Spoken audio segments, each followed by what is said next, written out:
Science 3, Quarter 2, Week 1.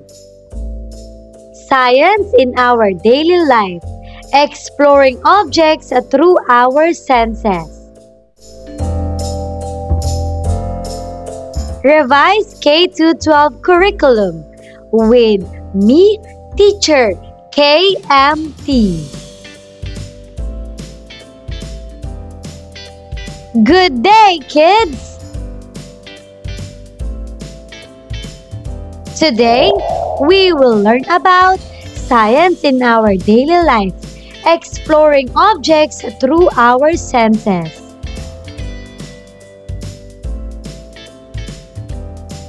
Day 1.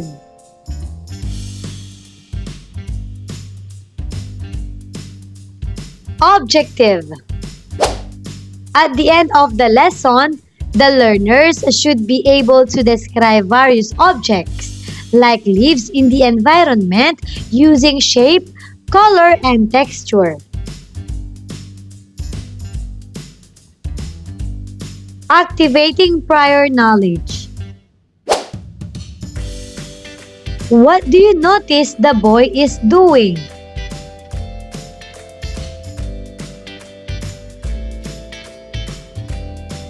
Why do you think he is using a hand lens?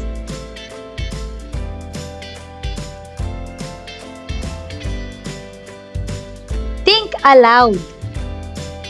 In science, we carefully examine objects to gain a deeper understanding of them. What do you remember about observing?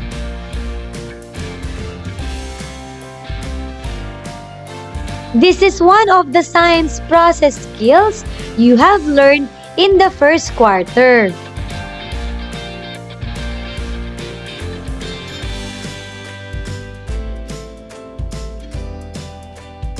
Try to complete the sentence.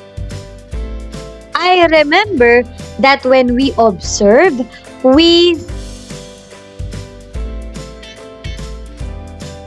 Good job! We use our senses to describe things.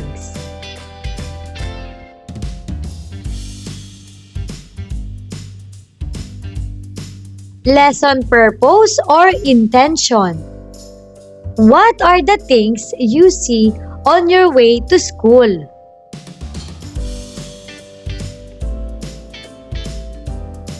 Good job! Trees, flowers, leaves, rocks, animals, and buildings.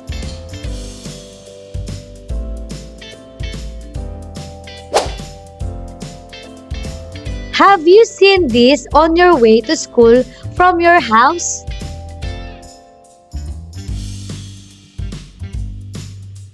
Do you know what this thing is? Great!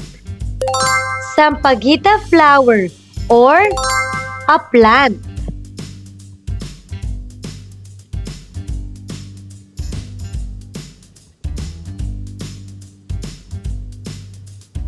In today's lesson, you will describe familiar things in your surroundings, especially plants.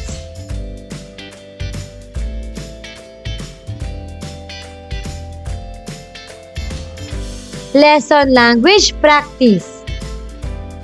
We can understand the meaning of new words by looking at the other words in the sentence.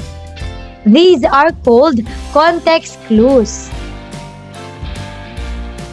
Let us read some sentences together and use context clues to determine the meaning of certain words.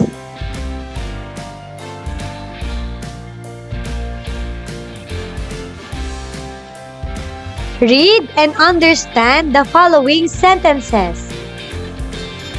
Number 1. Rosario carefully studied her surroundings before crossing the road. Number 2. Mang Pio waters the plants in the school garden regularly. He does it to ensure that the plants receive enough water for them to grow healthy.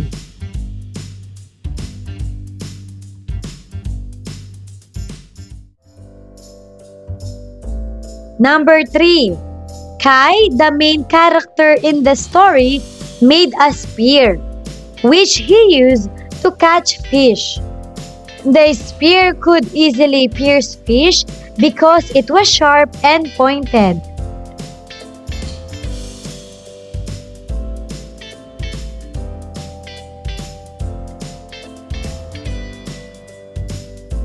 What are the underlined words? Good job! The underlined words are surroundings, plants, and spear.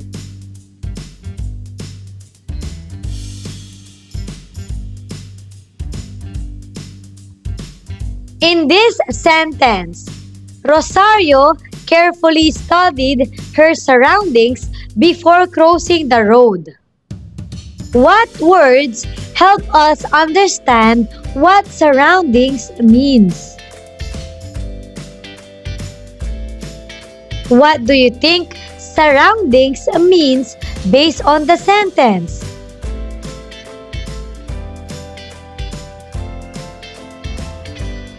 Great! Surroundings means the area or environment around a person.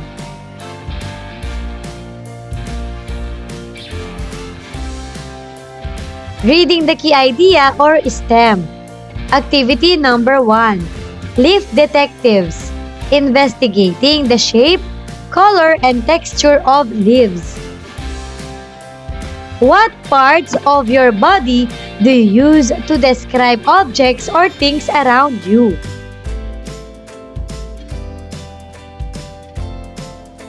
Awesome! I use my eyes to see, hands to touch, tongue to taste, ears to hear, and nose to smell.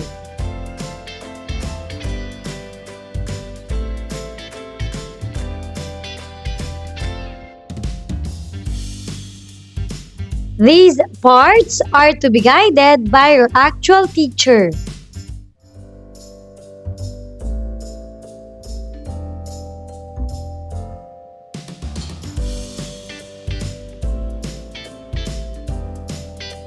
Through the sense of sight, you can see the different shapes of the leaves. They can be heart-shaped, spear-shaped, oval-shaped, needle-shaped, hand-shaped, and triangular shape.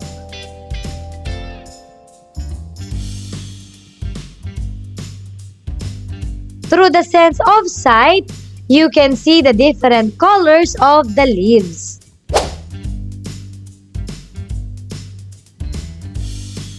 With your sense of touch, you can feel the texture of the leaves, whether smooth or rough.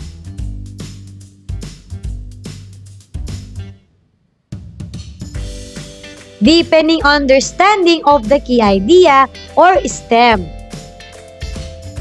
What are the things in the surroundings?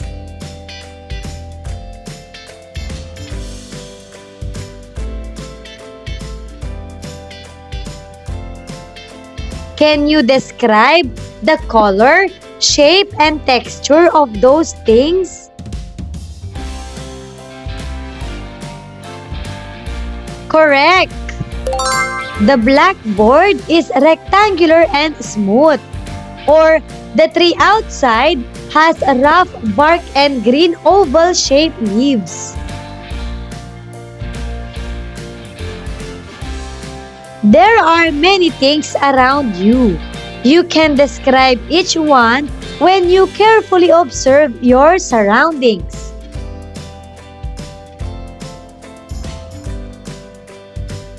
Making generalizations and abstractions. Complete the following sentences.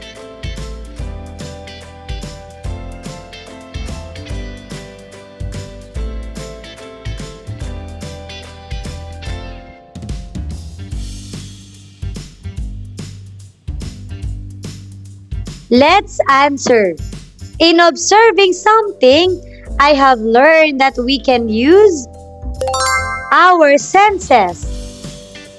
I have observed that leaves have different length and width.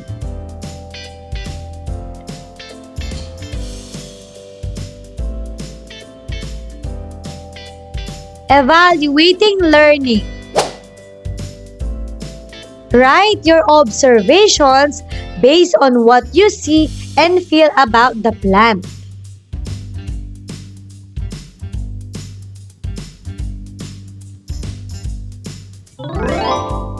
Kids, remember, we observe objects by using our senses to describe their shape, color, and texture.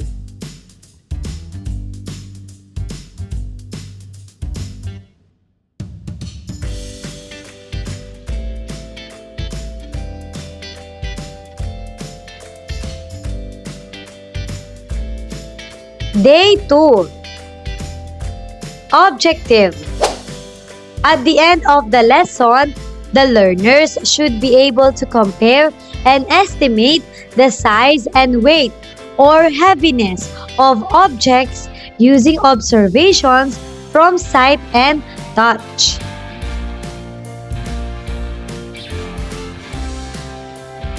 Activating prior knowledge. Part 1. Multiple choice. Write the letter of the correct answer. For items 1 to 3, look at the illustration below.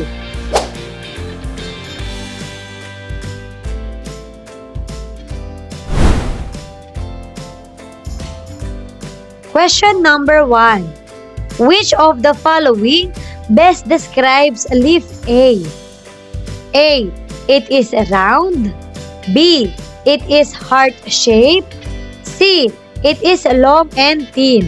What is the correct answer?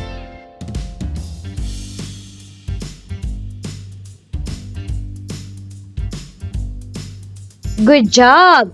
The correct answer is letter B. It is heart-shaped.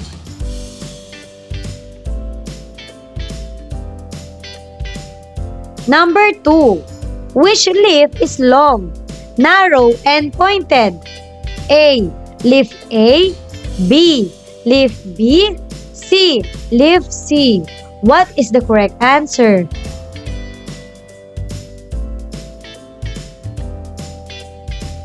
Very good! The correct answer is letter C. Leaf C.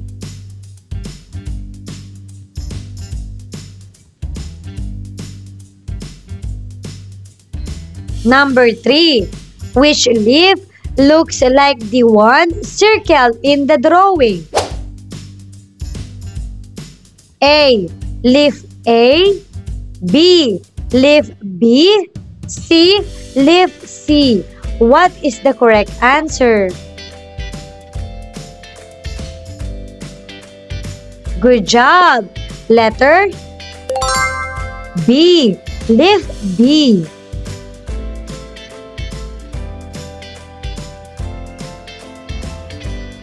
Part 2. Refer to the plant. Write your answers to the following questions briefly. Number 4. What is the color of the leaf?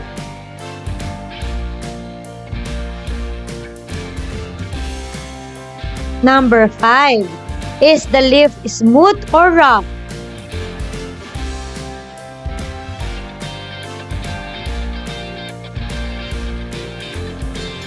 How do we know if something is heavy or light without using a weighing scale or a tool?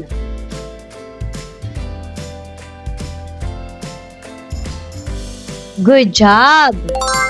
We can estimate size and weight using our senses of sight and touch, just as we observe the leaves.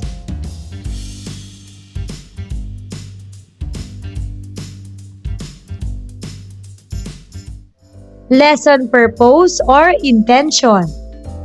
Have you ever picked up a big bag and felt it was very light?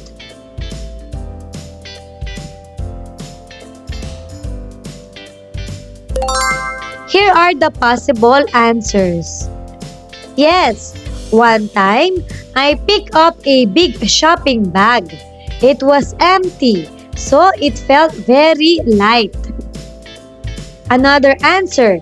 Yes, my backpack looked full, but it only had a pencil inside, so it wasn't heavy.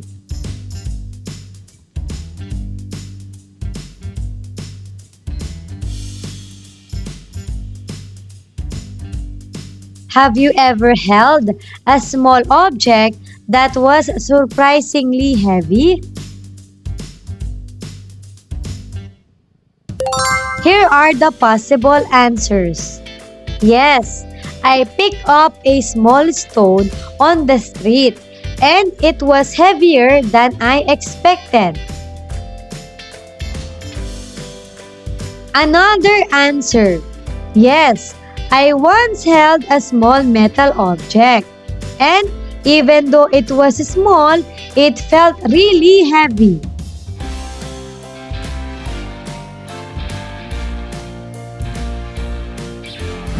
In this lesson, we will learn how to compare the size and weight of objects. We will use our sense of sight and touch to estimate whether an object is big or small, and heavy or light. We will also try fun activities to explore how objects can have different weights, even if they look similar in size.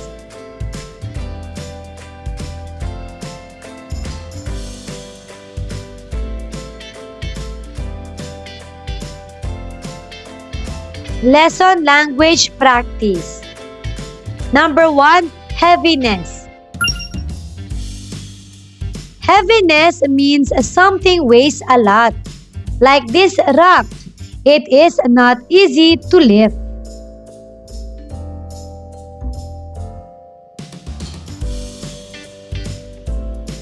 Number 2, identical. It means two things look the same, like these bananas.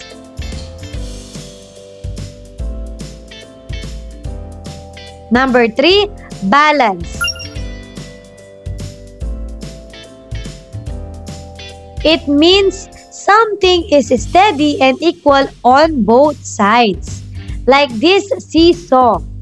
The weight on both sides is the same, so it stays straight.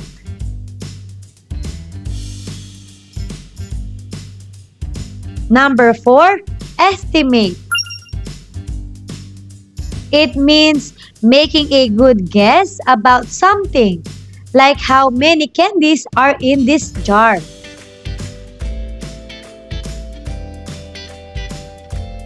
Number 5, compare.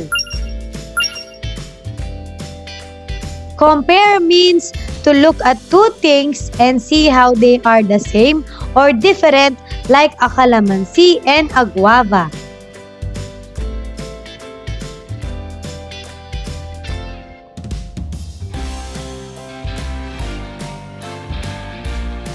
Reading the key idea or STEM. Activity number 2. Which object is bigger and heavier? How can we tell if something is big or small, or heavy or light? Can we use our eyes, hands, or how it feels when we hold it?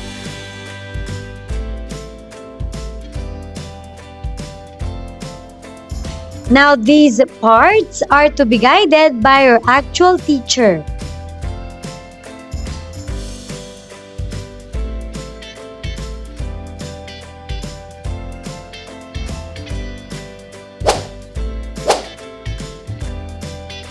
Using bare hands and or eyes only. Does bigger always mean heavier?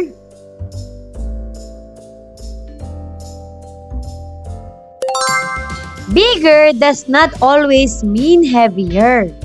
For example, the large dried leaf is bigger but lighter than the rock.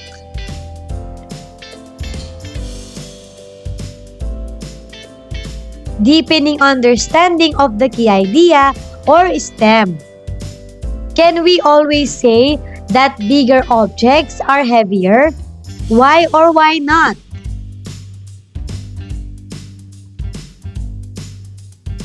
Good job! No, bigger objects are not always heavier. Some small objects, like rocks, can be heavier than bigger objects, like a balloon. The weight of an object depends on what it is made of, not just its size.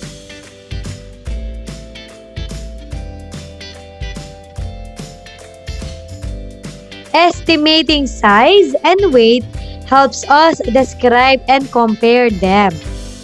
By observing, comparing, and estimating, we can make better guesses about objects without using measuring tools.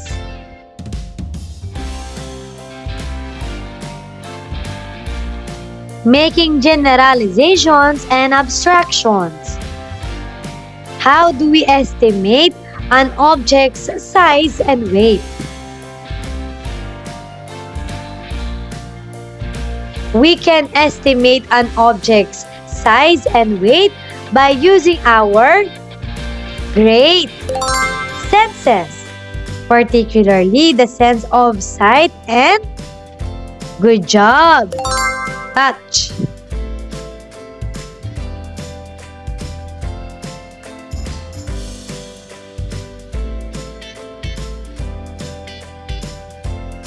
Our eyes help us compare the size of objects.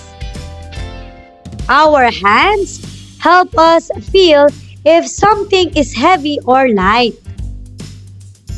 Estimation is useful when measuring tools are not available.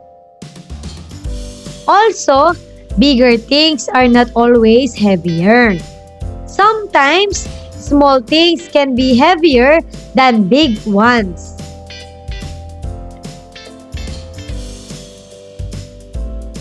Day 3. Objective. At the end of the lesson, the learners should be able to describe objects based on their color, shape, and texture.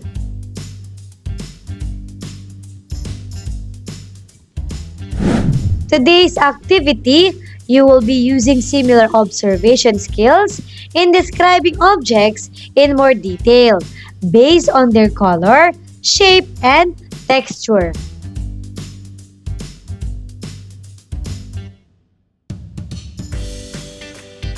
Activating prior knowledge. Ang misteryosong bayong.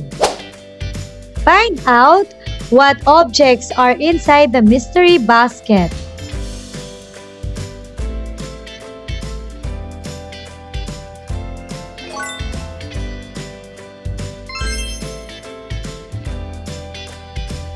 Arrange the fruits from smallest and lightest to largest and heaviest.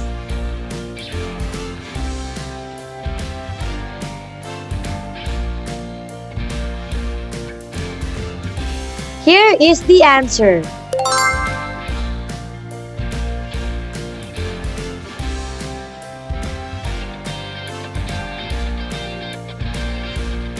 Today's activity will be using similar observation skills in describing objects in more detail based on their color, shape, and texture.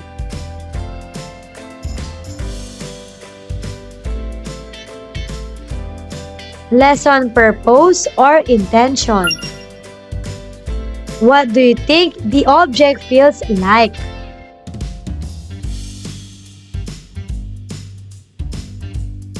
Is it smooth, rough, soft, or hard? Can you guess its shape just by touching it?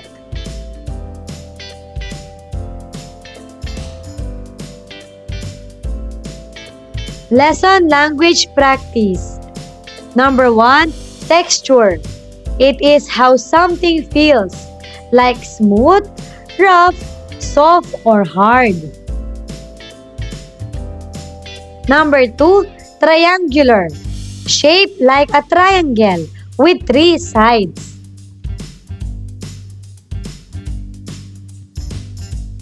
Number 3, rectangular. Shaped like a rectangle with 4 sides. Pair the terms with the images.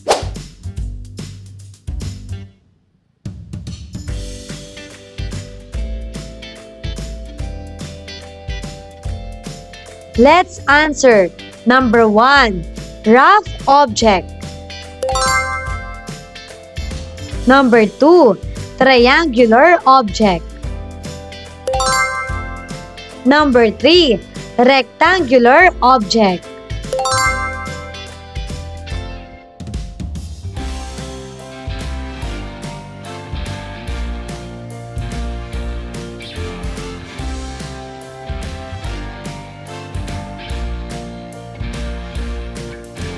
Reading the key idea or STEM. Activity number 3, scavenger hunt. Where are these objects? How can you describe the object's color, shape, and texture? Can you complete the sentence? I can describe the color, shape, and texture of an object using my...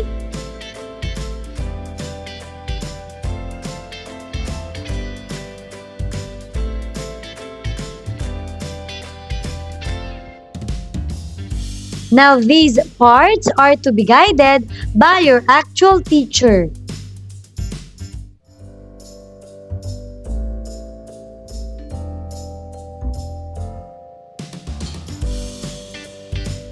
How to describe an object's color, shape, and texture. Number 1, color. Color is what you see when you look at something. Examples: red, blue, green, yellow, and pink. You can say the apple is red or the sky is blue.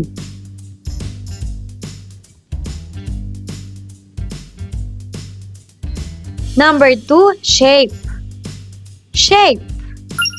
It tells you what form the object has. Examples: circle, square, triangle, rectangle. You can say the ball is round like a circle or the box is shaped like a square.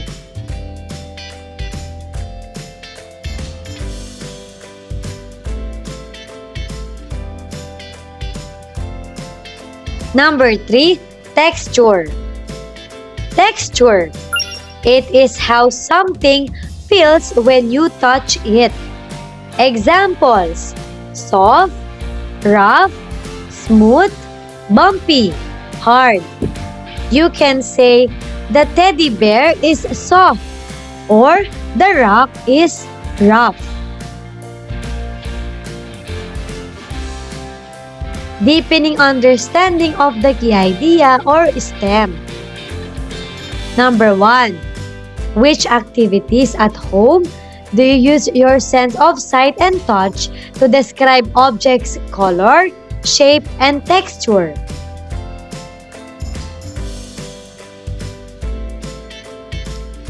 Correct! When I organize my school bag, I look at the color of my notebooks and feel if they are thick or thin.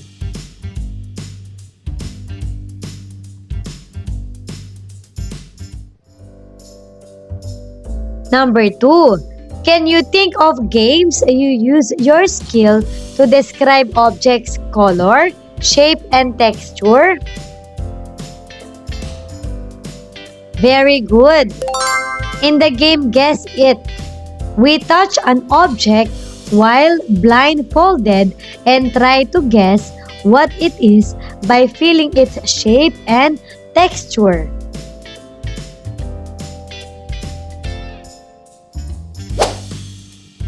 Now, can you describe this based on its color, shape, and texture?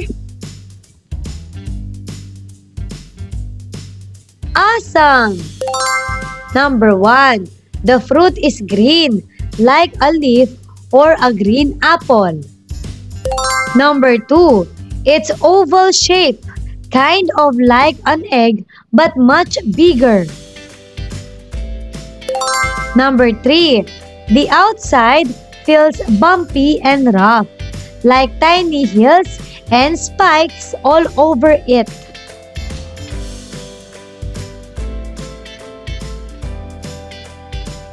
Day 4. Objective.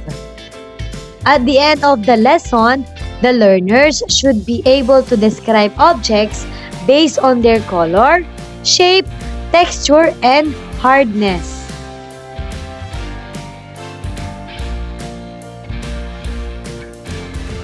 Activating prior knowledge. Today, we will describe objects based on their color, shape, texture, and hardness. Before we begin, let us think about what we already know and what we want to learn. KWLA chart. Answer first the K and W part of the chart.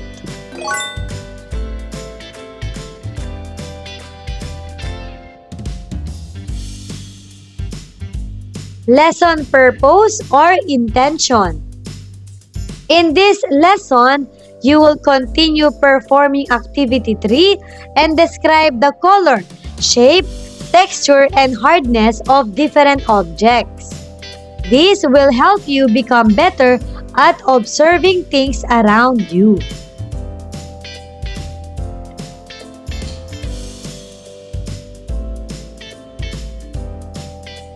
Have you ever touched something that looks soft but feels rough?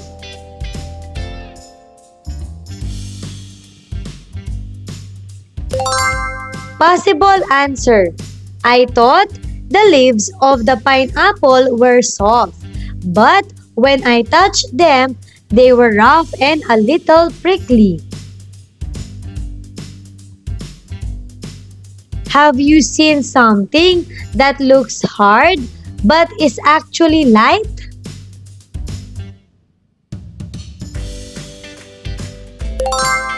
Possible answer.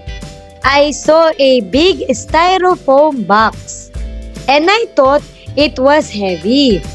But when I lifted it, it was super light.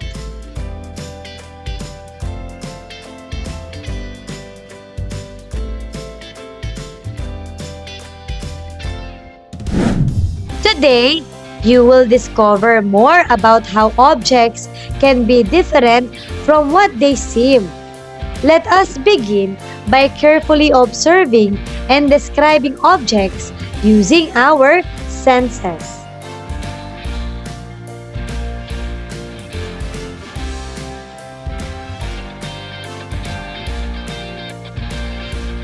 Lesson Language Practice. Number 1. Context clues are hints found in a sentence or passage that help readers figure out the meaning of unfamiliar words without needing a dictionary. Example, a rock is hard, but a pillow is soft.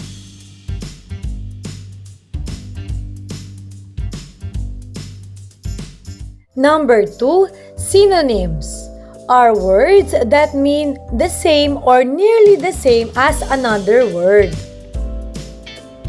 Example, rigid means stiff or not bendable.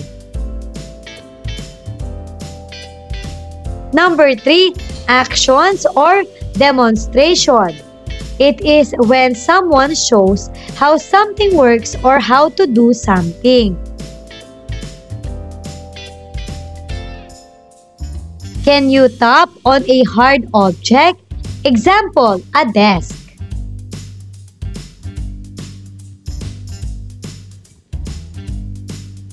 Reading the key idea or STEM. This is a continuation of activity number 3, scavenger hunt. Where are these objects? How can you describe the object's color, shape, texture, and hardness?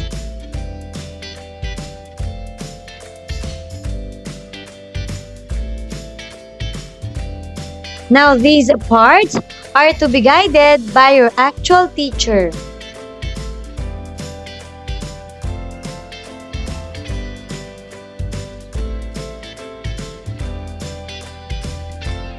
We can describe the color, shape, texture, and hardness of the objects using our senses and applying our skill in observing. Through the sense of sight, we can describe an object's color and shape. Using your sense of touch, you can determine an object's shape, texture, like smooth or rough, and hardness, like soft or hard.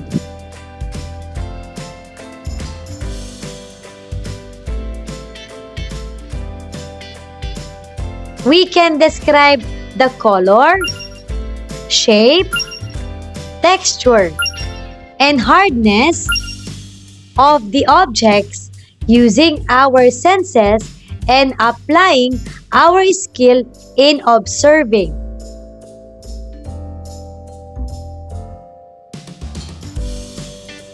Through the sense of sight, we can describe an object's color and shape.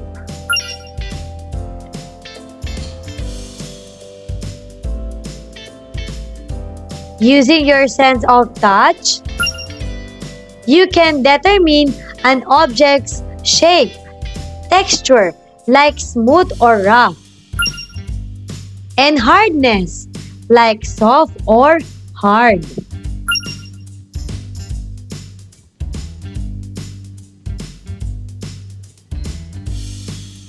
Deepening understanding of the key idea or STEM.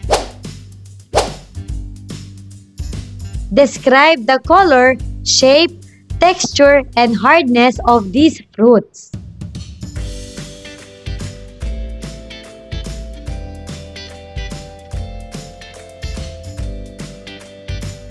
Let's answer. First, the rambutan. The rambutan is orange-red, slightly oval, with hair-like structures covering the skin. The texture of the outer skin is hairy, while its flesh is smooth. The skin is a bit hard, while the flesh is soft.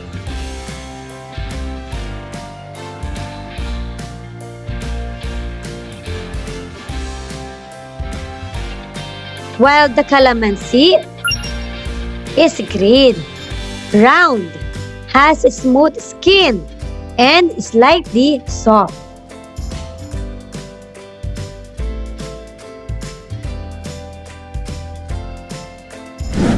In this quarter, you will learn more about the characteristics of the things around you.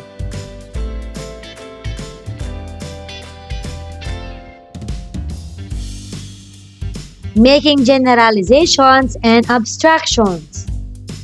Number 1. How were you able to describe the color, shape, texture, and hardness of the objects that you use in the activities? Great! Through my sense of sight and my sense of touch, I was able to describe the color, shape, texture, and hardness of the objects used in the activities.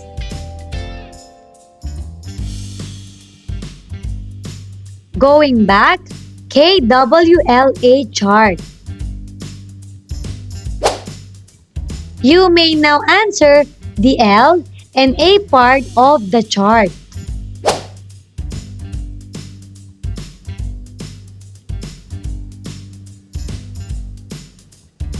Evaluating learning.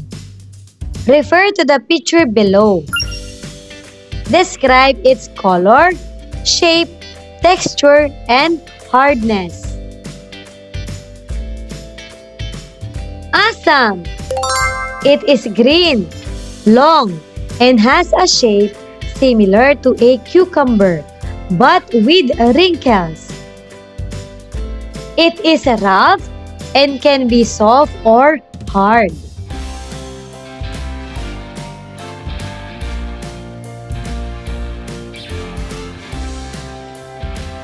Well done, kids! What have we learned today?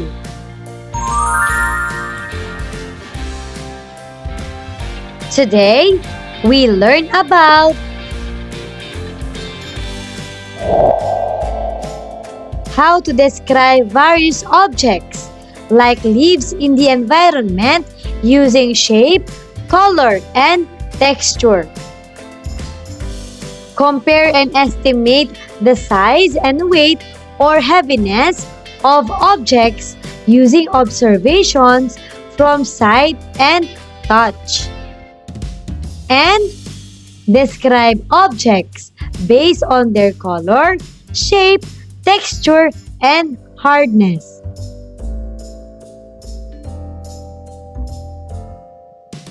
Kids, thank you for listening.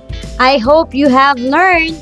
Please do not forget to click the like, share, and subscribe.